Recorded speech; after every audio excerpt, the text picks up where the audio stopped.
It's adult children of codependent families will sacrifice the best years of their lives at the altar of their parents' emotional immaturity and call it, oh, like it's their sacred duty. Like call it their sacred duty. Like I'm gonna give them everything Yeah. because it's my duty.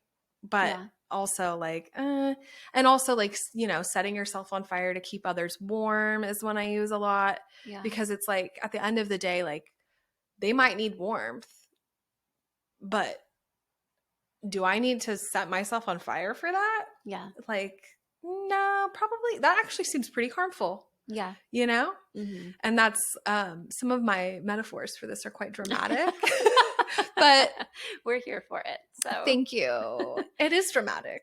yeah, I do love the visual of self-sacrificing for the sake of others as being like, so intimately connected with the codependent patterns, because that's what it is, right? The codependency, dependent, like these two people or multiple people, family systems, whatever it may be, completely like enmeshed and dependent on each other. And when you're doing that, you are abandoning yourself in so many ways because you're trying to caretake or make sure that everyone else is okay or be the peacekeeper, the mediator, all of those things. Yeah. And when you're really heavily wrapped up in those systems, like you're sacrificing your own care, tending to your own needs. And sometimes I think it's really hard to even see that when you're in the moment because you're so disconnected from your needs.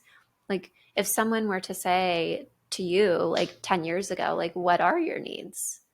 What is it that you need apart from this system or this person or people or whatever it is? Like, it's really hard when you're like in the thick of those things to recognize like, oh, this is what I need or this is what I desire. Absolutely. And same with like in a marriage or a relationship where it's like, okay, so but what do you need to feel loved? What do you need to feel safe and cared for? And if you've never been asked that before, if no one's ever stopped to ask you that, it's like, I don't know.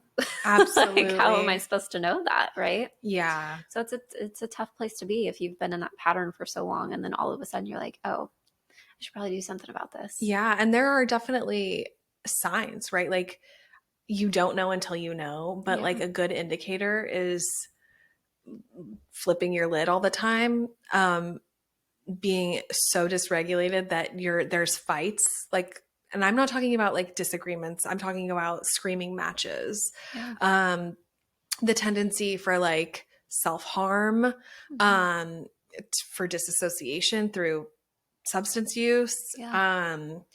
Like there are indicators that like that's happening, because what happens is like you can only sacrifice yourself so many times before your body starts to like literally scream at you.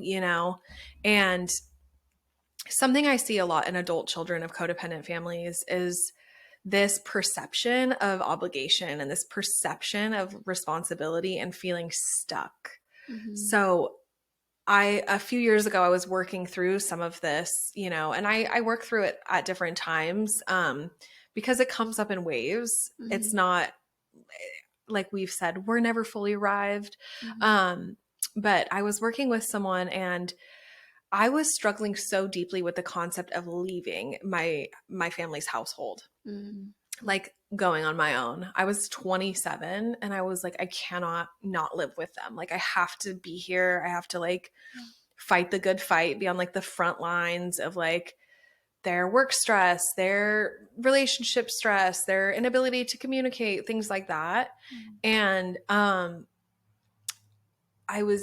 remember the day that it was like this conflict of this deep desire for independence and this deep desire for going and like traveling and going and answering some of these calls in my heart for like exploring and falling in love, things like that, versus, but like they need me. They need me. And I remember saying like, it's crazy because I'm like the prisoner and the guard.